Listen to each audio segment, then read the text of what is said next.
Sir అని చెప్పండి. ఉమ్మడి కడప జిల్లాలో వీటన్నిటికి సంబంధించి నేను ఇది ప్రత్యేకించి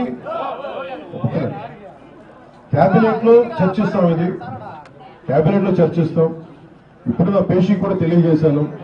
ఇక్కడ ఏం జరిగినాయి మొత్తం రిపోర్టు ముఖ్యమంత్రి గారి టేబుల్ మీద ఉండాలి, డీజీపీ గారి దగ్గరికి వెళ్ళాలి, హోమ్ మినిస్టర్ గారి దగ్గరికి వెళ్ళాలి, అలాగే కేబినెట్ సదస్సులు అందరి దగ్గరికి వెళ్ళాలి, అలాగే జిల్లా ఇన్ఛార్జ్ మంత్రికి కూడా వెళ్ళాలి. ఇందాక మాట్లాడుతూ ఉంటే ప్రతి చోట ఏమేమి తప్పులు జరిగినాయి, ఎలాంటి మనకి ల్యాండ్ ఎన్క్రోచ్మెంట్స్ ఏం జరిగాయి కూడా మన దృష్టిలో ఉన్నాయి. అలాగే అడవుల్లో మన బొగ్గుని అక్రమంగా చేసేస్తున్నా, అది కూడా వెంటనే నేను పీసీసీఎఫ్ గారితో మాట్లాడాం. ఇవన్నీ కూడా చర్యలు తీసుకుంటాం.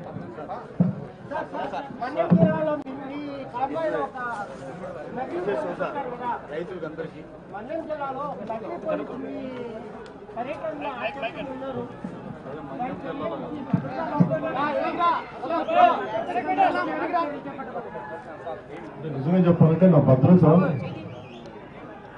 నాకు ఆశీర్వేస్తుంది. ఈరోజు పొద్దునే నేను ఈ పర్యటనకు వస్తామంటే నా దృష్టికి తీసుకొచ్చారు. ఒక ఐపీఎస్ అధికారి ముసుగులో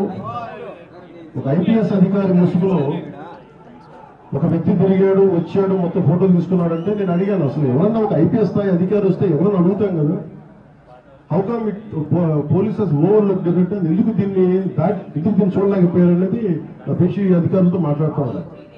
ఇది కేవలం నాకు పనిచేయడం తెలుసు, రాష్ట్ర పోలీస్ శాఖ బాధ్యత, ఇది ఇంటెలిజెన్స్ శాఖ బాధ్యత, హోంశాఖ బాధ్యత, అలాగే డీజీపీ గారి బాధ్యత.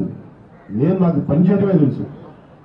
అధికారం ఉన్నా లేకపోయినా పనిచేస్తాం. ఈరోజు అధికారం ఉన్నా పనిచేస్తాం, రక్షణ ఉన్నా పనిచేస్తాం, రక్షణ లేకపోయినా పనిచేస్తాం.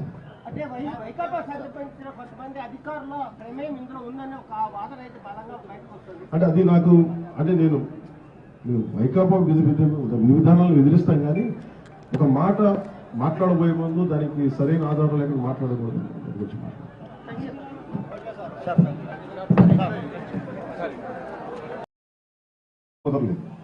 దాంతో 9 మంది వెళ్ళిపోయారు, 3 మట్టికి అరెస్ట్ చేశారు. ఈ సందర్భంగా నేను ప్రత్యేకించి ఎందుకు ఇక్కడికి వచ్చామంటే, వైసీపీ 11 సీట్లు ఇస్తేనే వీళ్ళకి ఇంత అహంకారం చూపిస్తున్నారు. ఓడిపోయి కూడా ఇంత పొగరు చూపిస్తున్నారు. ఓడిపోయి కూడా నేను ప్రత్యేకించి చెప్తున్నా, ఇవి ఎవరి జాగీర్లు కావు, ఇవి ఒక్కరి జాగీర్లు కాదు, ఇవి ఆ రోజులు పోయినాయి. మీరు రకరకాల ముఠాలు పెట్టుకొని